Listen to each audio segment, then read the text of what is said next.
Don in London, hello. It's October the 15th. My video is all about recovery from addiction to either substances or behaviour, or both in my case. My addictive substance, alcohol, so an alcoholic in recovery. And my behaviour could be equally addictive around people, places and things, trying to control situations, make it right, indeed trying to make it as best as it possibly could be, the best experience possible, not only for me but for the people I was with all my life, trying to do that, and believing it was my obligation. Indeed, I probably took too much control, or tried to take too much control in many situations, because I wanted them to be good experiences. So around people, places and things, doing my utmost to make sure it all went well. And I was quite good at it for quite a while. And of course what made it possible often was the social lubrication called alcohol.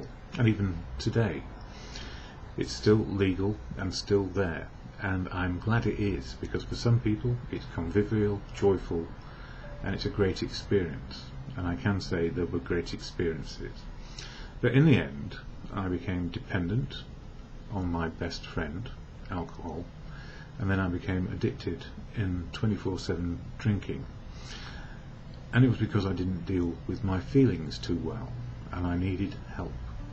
So complete breakdown, complete lack of anything, heartbroken, careered into a complete mess. And I realised I was keeping on doing the same old thing over and over again, and wondering why I didn't feel happy. Wondering why I couldn't love people maybe as they wish to be loved, unconditionally, and accepting unconditional love back. I guess there was always a price attached in some form or other, even though I don't know what the price was, other than it didn't work. So these days, powerless over alcohol, and if I drink again, life will get unmanageable.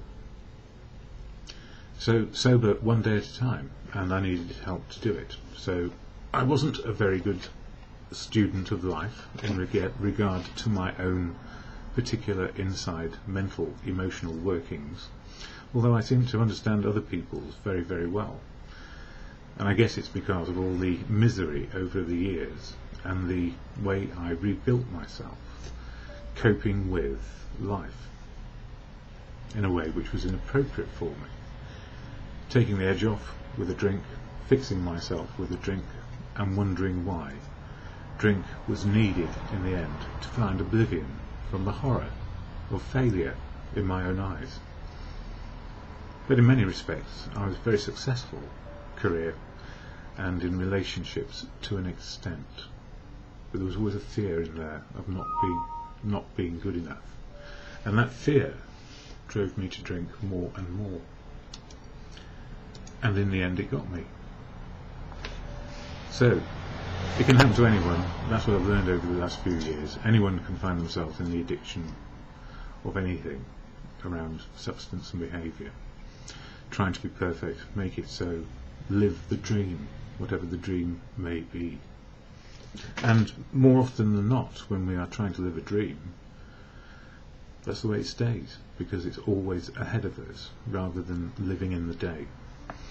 So I'm very lucky. Professionals kept me alive long enough, family loved me enough, even though I was horrible and not worthy in my own eyes. But they stuck with it, and somehow an expert said, I can dry you out, but you need some help, and maybe you need help on a daily basis, some sort of program. So if you get dry, why not go to AA, Alcoholics Anonymous? And believe you me, it was the very last place I wanted to go, because they wanted to take away my best friend, alcohol. No longer reliant on it, what would I do? No longer able to fix myself, my feelings, and try live in the moment. How would I do that without a drink inside me? Or the possibility of going back to a life of alcohol? And how long would it last? I mean, I've taken it to the very end, the very point of extinction more than once. And as luck would have it, I think we do make luck in a way. I seem to have the robustness just to miss that final last heartbeat before it was too late, or be revived actually. So drink can take us to the very end, and many people die from drink-related incidents and accidents and happenings, same as drugs. So sober is preferred these days by me because I know how I feel about me and my life, and what I may be able to do today. Simply a one-day program, courtesy of a fellowship, and that fellowship is AA, Alcoholics Anonymous.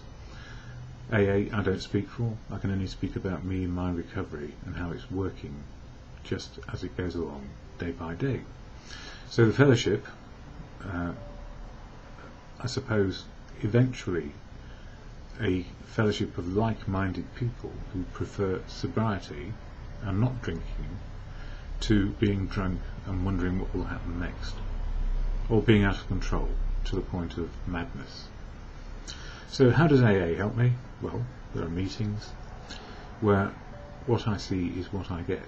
It's attraction rather than promotion. It's where people share life stories, what is working and what is not working. And generally, once sober, we find there is the 12-step program, and which makes us able to be open, honest and willing to change on a daily basis as life changes, and we can make free choices without the confusion of old thinking based on our alcoholic past. That's how it seems to work. So the fellowship I don't speak for. I'm going to share the AA preamble, which is said at every meeting I go to, which explains briefly what AA can and cannot do. And I've dropped the card, so forgive me whilst I just bend down and get it. Here it is. And the reason why I read it out from this piece of paper, or card, the AA preamble, is so that I don't recite it to you, that I share the meaning of it with you. And it's said at every meeting, and most people are thinking about something else when the AA preamble is said, because their heads are full of what happened today, and maybe they need to share and let it out, or listen to what has happened to other people to get some perspective on their own lives, like I do. I love listening, and I love sharing as well, as you can probably tell by all the videos out there. So a daily video on steps in action, the 12-step program. First though, the AA preamble, and then something from the literature of AA. Alcoholics Anonymous is a fellowship of men and women who share their experience, strength and hope with each other, that they may solve their common problem and help others to recover from alcoholism. So it's a fellowship or society, and it's not really organised. It's not an organisation. And this is explained because the only requirement for membership is a desire to stop drinking. And it's only a desire to stop drinking. That's the only requirement. Simply because if there were rules, laws and regulations, people would exclude themselves. I would.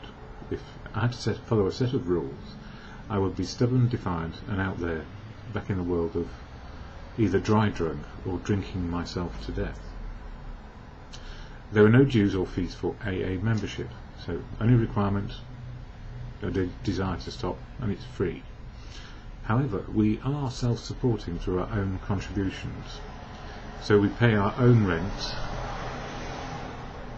tea, coffee and biscuit costs, and literature costs per meeting, and it's a prudent reserve, so we never have issues of money. We're never wealthy, and the whole fellowship is really day to day running, because we are here sober just for today. And no leaders, nobody's there to tell you what to do, but people will help and sponsor, people will help and share their experience, strength and hope. Now, this is important. AA is not allied with any sect, denomination, politics, organisation or institution. It does not wish to engage in any controversy, neither endorses nor opposes any causes.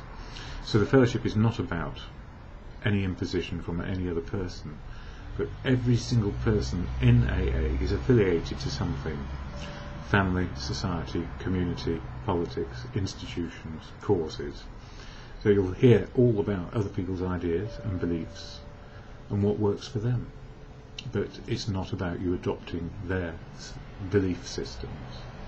It's about you and your personal beliefs, which help you keep sober. And religion does come into it, because some people are religious and some people aren't. And some people, like me, have become atheist, agnostic and believer, depending on life experience and what has happened to us. Sometimes we think there is a God, because it's all going well. And then sometimes we think, what on earth is going on here? How did I get myself into it? Oh, and God help me. Or share about it in a meeting and get some help. So if there is a God, God works through people. Wisdom of others, the embedded wisdom of sobriety. But always the balance sheet is today. And our primary purpose is to stay sober and help other alcoholics to achieve sobriety. So we're all making progress and nobody's perfect. People will tell you what to do because they think they know, and that's just their way. And then they may change their minds and say, I shouldn't be telling you this, because it's an instruction rather than a suggestion.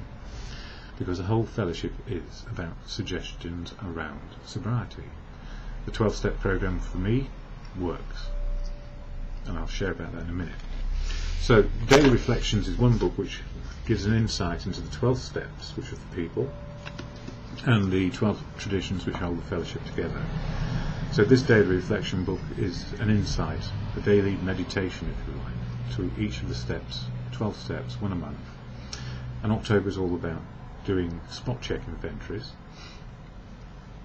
when we need to, what's happening to us, why are we disturbed or why are we happy.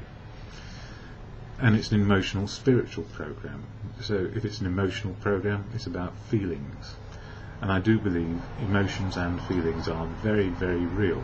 They are the very basis and foundation of what works for us, because it informs us if we're happy or not happy. Anger, sadness, hate, you name it. We have all those emotions, as well as happy, joyous and free. And half the time in my past I pushed away the dark side, the unhappiness, the hatefulness, the heartbreak, and looked for joy, love and wonderment, thinking spiritual was always the light side. Well, indeed it's not. Spiritual is everything that we experience right here, right now. And nobody is better at being a guru for themselves than you. You can be your own guru, but listen to suggestions and wisdom from other people. And if something's worth adopting as a good idea, we adopt it. And if we don't like the idea because of where it comes from, we can reject it. And so we get our feelings back in recovery, and I do believe they are real, which then impact on the way we think and act out our lives, or behave and live our lives. So there's no point in pretending anymore. There's no point in being dishonest anymore. There's no point in being unwilling anymore, because it's hiding from the truth of how we feel and how we are today. And that's how it works for me. So I am just one voice, and you will hear people say different things. I've been hearing a lot recently that feelings are not real. Well, when you wake up and you stub your toe on the bedpost, what do you feel? Pain. And that's physical pain. And if you've been around and drunk a lot, you're probably covering up your emotional pain.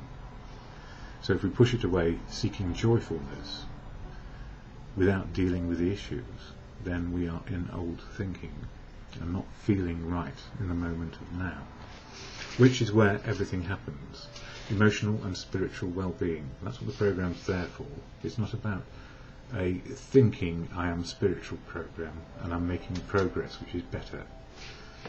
Spiritual is the absolute experience of now, good or bad, as you judge it for yourself. Yes, I think that's what I feel about it. So I'm all about an emotional and spiritual journey, which requires thinking, as I understand what is going on in my head, my isms, my moods, What's made it so? What am I pretending today? And if I'm pretending, it's covering up a dishonesty about something in me. And it's normally about telling the truth. So I try to tell the truth as much as I can, so people can correct me when I'm wrong, and people can suggest things to improve the truth I've come to. Because my truth is based on my belief and my experience, but some people have more experience around some issues, and I've dealt with them far better than me. Anyway, the daily reflection for today from this book. Again, the challenge is, in October for me, looking at spot check inventories, what's disturbing me, what's making me happy, and am I in the moment of now? And am I being true to myself and to other people in my personal conduct? And we all make a judgment around that. Little white lies creep in all the time. And in the past, when girlfriends have said to me, does my backside look fat in this? And they've squeezed themselves into a smaller dress, I have to say yes. Why not get a bigger size so you look comfortable and all your bumps, wherever they are, look perfectly in proportion? That didn't go down too well all the time, but at least it's better to be comfortable. If your partner or girlfriend or boyfriend is comfortable in what they wear, they can concentrate on adoring you rather than wondering whether it was okay to say that little white lie.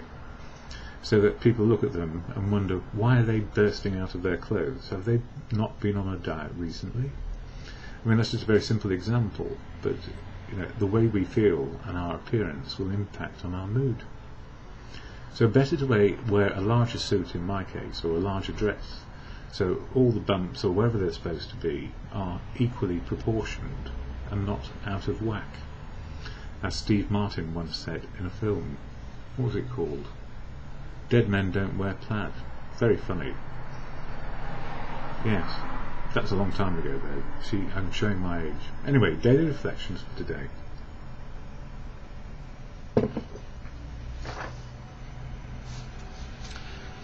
My checklist, not yours. Now this is about the 12 steps.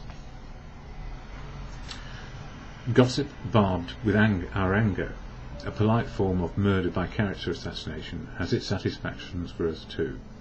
Here we are not trying to help those we criticise, we are trying to proclaim our own righteousness. So when we actually start gossiping about people and saying, oh, don't they look a bit peculiar in that suit or that dress, or what have they done to themselves, or did you hear what they said, we are judging them. And that's one of the big dangers with the 12 steps. It's a very good self-assessment toolkit, and it's the worst because it gives us the opportunity to judge other people by the steps. So what was a self-assessment can be a character assassination for other people if we're feeling wrong about ourselves or judgmental about others. Sometimes I don't realise that I gossiped about someone until the end of the day, when I take an inventory of the day's activities, and then my gossiping appears like a blemish in a beautiful day. How could I have said something like that? Gossip shows its ugly head during a coffee break or lunch with business associates, or I may gossip during the evening when I'm tired from the day's activities and feel justified in bolstering my ego at the expense of someone else. Character defects like gossip sneak into my life when I am not making a constant effort to work the 12 steps of recovery. I need to remind myself that my uniqueness is the blessing of my being, and that applies equally to everyone who crosses my path in life's journey. Today, the only inventory I need to take is my own. I leave judgment of others to the final judge, and that's divine providence, depending on how your belief system works. Judge not, lest you be judged, is often said. And it is easy. I judged everybody harshly when I went into a nervous breakdown and an anxiety state, when I felt, here I am, after all these years, about to get another job and more money, and it's all the same. I've become one-dimensional, a career-oriented person, without any other relationships except with a bottle of alcohol, or more, depending on how life was going in the end. I'd lost and never thought I'd find love again. I guess that's what was underneath it. But I have. Unconditional love for people, but I'm not in a relationship now, and I consider that maybe it's about time that I gave up on that as a serious consideration, because I'm quite happy as I am. But never say never, because when we say no, we normally mean yes. No matter what age we are, it's good to be loved and to love back, and a useful human being. So for today, I was just reminded in the meeting that I had yesterday, I went to one in the morning, one in the evening. So just for today, morning meeting, there's no chair in this one. We can speak up and say anything, and we do. I keep realising it's about how am I feeling, why, and what can I do today. My feelings determine how I think. Feelings are definitely real, and thinking covers them up, hiding the real truth, which makes us drink, or get angry and dry drunk, where we are not drinking alcohol, but we are as mad as hatters, with anger, rage and indignation at the way the world is, and how we're being treated. And often it comes from being obliged to do things, rather than actually doing things because we feel it's right and we want to. Do you know, out of the corner of my eye, I think I saw a mouse. Where?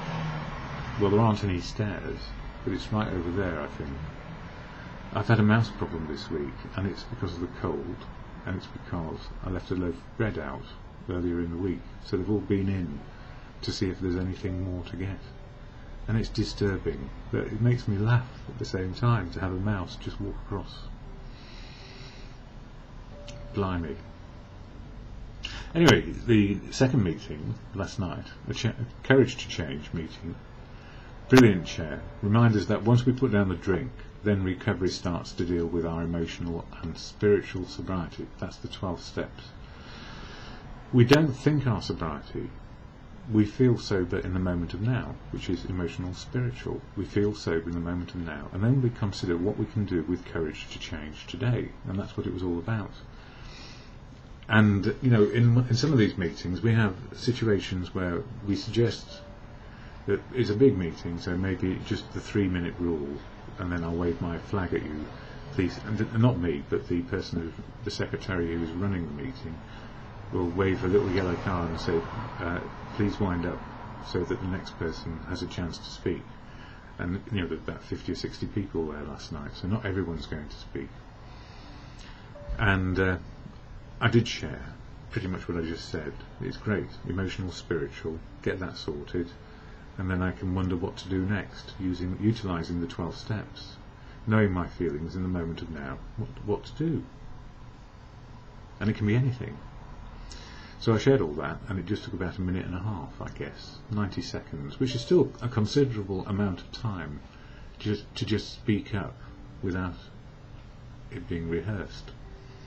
Because I can remember when I first do it, on my first training day on how to train people, they asked me to put together a 2-minute presentation where I shook with fear and nervousness, trying to speak for 2 minutes, about something I knew very little about.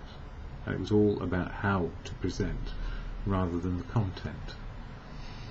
So it was about pretending to be okay, presenting something I wasn't sure about. I do it the other way around these days. I present what I know about without feeling that I ought to present it well. And that's what meetings are about, just sharing the truth. I feel great or I feel crap.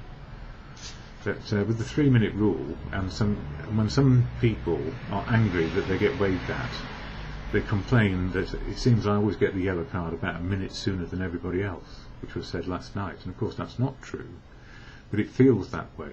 Sometimes we feel persecuted because we aren't able to share what we want to share, which is why I go to 2 meetings a day rather than 1. Then I can share as much as I like, or go to meetings where I can share as much as I like, and then I only share for 1 minute, because I don't have that thing in my head which says I need to blurt it all out. So one way or another people get to share, if they are resilient enough to go to enough meetings. And actually that's the key, is to keep on going to meetings until it's all out there, and then you don't have to worry about it. The truth is out there, or the mixed up truth that we thought we had becomes sometimes a falsehood, because we just didn't know enough about what was going on in the world. And my other thoughts this morning, which are around the 12 steps, almost in 1 or 2 words each.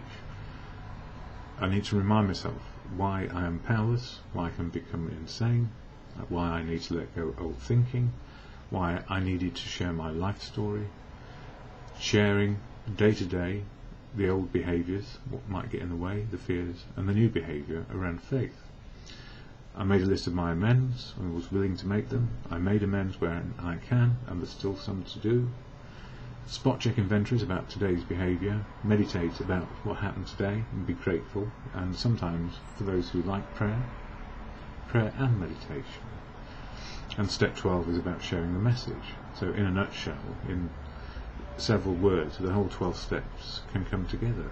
But it takes time, because to get to a place of emotional understanding, I don't say balance, because often we are at extremes of feelings because of the situation we are in, knowing our feelings in the moment of now, and not pretending to be okay and put a brave face on, or contain our anger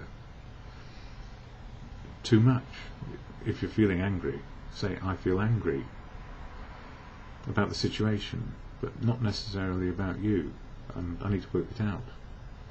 That's as simple as it is. I feel angry, taking responsibility for my feelings, not saying you make me feel angry, because you don't. I feel angry, you feel okay probably.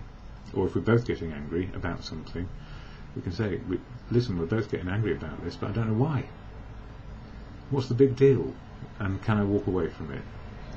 Which is what I do normally, unless somebody really gets on my wick, in which case I can get as unpleasant as the next person, and then think, why on earth did that happen? I was provoked by me into being angry, because it reminded me of something, and I wasn't keeping it in the moment.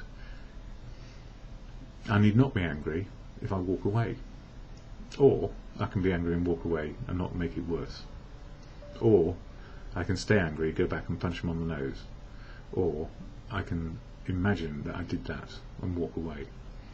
Or, there's so many ors. It just depends on what we feel at the time. But if we know what we're feeling, and it's not escalating too quickly, we can probably do something about it which is positive rather than negative.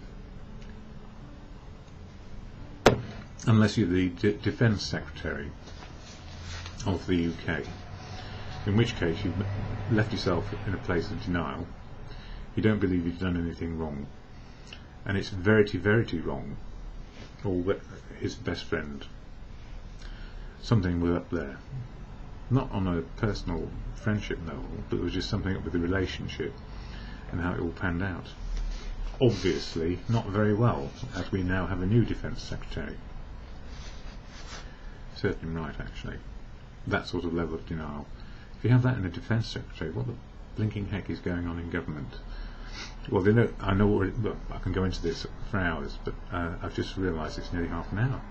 Anyway, some of my other thoughts, and the full discourse will be on my blog. Actually, I better put a link on YouTube to my blog, then you can see it all. Anyway, previous years, between 2005 and 2010, back then stuck in the allergy, or the malady, and the isms of obsession. Fear was my constant companion, although I didn't know it was fear, because I was a bit ignorant of my own situation. Step 4, my life story, and step 10, on a daily basis, spot check inventories, helped liberate me.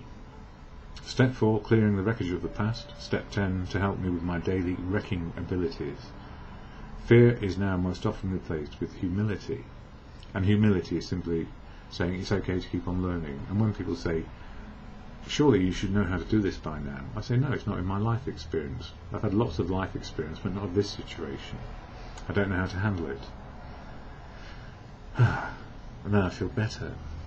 And they can judge me all they like. I don't mind.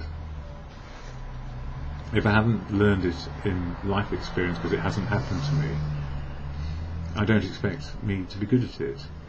That's just, and I can learn if it's necessary. Is it going to happen thousands of times again? If it's yes, about time to learn. If it's going to happen once in a blue moon, well, learn enough to deal with it once in a blue moon. Ask an expert in.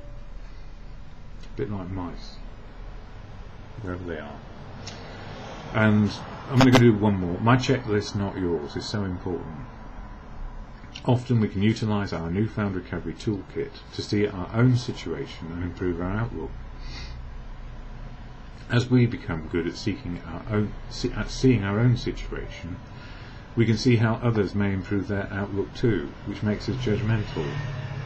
But we apply our toolkit to our lives, not to others. 12 step of self-improvement, always. Self-improvement, not their improvement.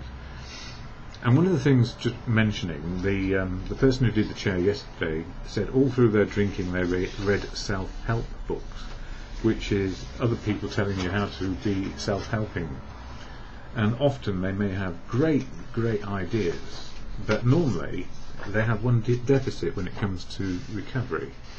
Every self-help book puts the person back in charge, rather than being part of the action. I'm in control of my life and my destiny, and here is my self-help message. Well, actually the steps of the fellowship are about how to help ourselves be a part of life. All the world's a stage and we are all players, not leaders. Some people want to be leaders and they're given that option by the rest of us in politics or in organisations. But the 12 steps are about how to love, be loved back, emotional and spiritual and useful in the moment of now. Whatever you're doing, that's how it works. Simple but argumentative, because a lot of people think feelings aren't real. There are certain intimate moments in life where two people are together and the feelings are very real, physical and emotional. So we start with love and what comes about because of it, emotionally and physically. That is a very real experience of intimacy at the most personal level you can get. That's real. It's not imagined. And you don't have to fake it to make it. I wondered if that is where fake it to make it came from. Men can't fake it in recovery if they are emotionally and spiritually in tune. They can't fake it to make it, and it takes them a while to get there, or in my case a long while, because I'm very old. So on that funny note, I'm going to end my video. Life is funny, humans are funny, we have such a lot to learn about each other if we are open to it and without conditions. Unconditional, how to love, be loved back, and useful in all elements of life. The Serenity Prayer, which helps me in the moment whenever I wonder what I can do and cannot do. I can change my attitude and behaviour, but I can't change you and your attitude and behaviour, and I'm better off utilising the 12 steps to work out the kinks in me rather than judge your kinks. So to God, or in good conscience, as you understand, because it's a higher power for you, this thing to serenity, and it's around prayer meditation. So to God, or in good conscience, grant me the serenity to accept the things I cannot change, courage to change the things I can, and the wisdom to know the difference, for me always, in the moment and just for today.